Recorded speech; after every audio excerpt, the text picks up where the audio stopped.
آج جمعہ تھا، دن میں جمعہ تھا، اور میں نے نماز جو ہے ہندی پارک کی مسجد میں پڑھی. تو یہ جو ایک بات تھی یہ میرے دماغ میں سوتے بالکل آئی، اور میں بستر چھوڑ کے اور یہ ویڈیو بنا رہا ہوں.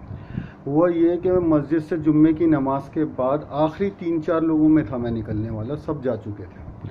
تو مسجد کے باہر ہندی پارک کی مسجد ایک بکھارن بیٹھی ہوئی تھی، وہ برقع اوڑھی ہوئی تھی لیکن چہرہ اس نے کھول رکھا تھا، ایک فقیرنی، اور ایک سائڈ پہ ایک آدمی دینی کتابیں اور مسواک وغیرہ یہ سب بیچ رہا تھا.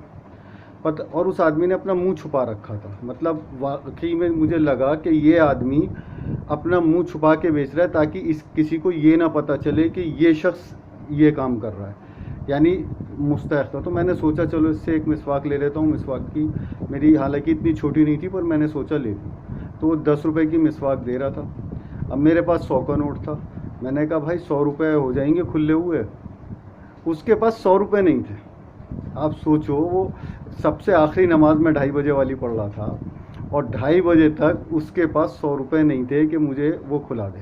بہرحال میں نے اس سے 2 مسواکیں لی تو اس کے پاس 80 روپے بھی نہیں تھے. تو میں نے اس فقیرنی سے پیسے کھلائے اس لیے کہ مجھے لگا یہ ضرورت مند ہے. تو اس فقیرنی نے جب پیسے کھلا کے دیے تو اس کا تھیلا نوٹوں سے بھرا ہوا تھا. اس نے اس بات کو چیک نہیں کیا پر میں نے چیک کر لیا، اس کا تھیلا پیسوں سے بھرا ہوا تھا اور اس نے مجھے 100 روپے کھلا دیے. میں نے اس کو بھی 10 روپے دے دیے. مدعا یہ ہے کہ ایک آدمی بھیک نہ مانگ کے مسواکیں بیچ رہا ہے اور دین کی کتابیں بیچ رہا ہے، وہ 100 روپے بھی نہیں کما پا رہا. اس کی سیل بھی 100 روپے کی نہیں ہے. 100 روپے کماتا تو شاید 20 روپے گھر لے کے جاتا، اور جو بھیک مانگ رہا ہے اس کے پاس اتنے پیسے ہیں. تو مسلمانوں اس بات کو سوچو کہ جو حلال کی کمائی کرنے بیٹھا ہوا اور عزت سے بیٹھا ہوا اسے چھوڑ کے تم کیا کر رہے ہو.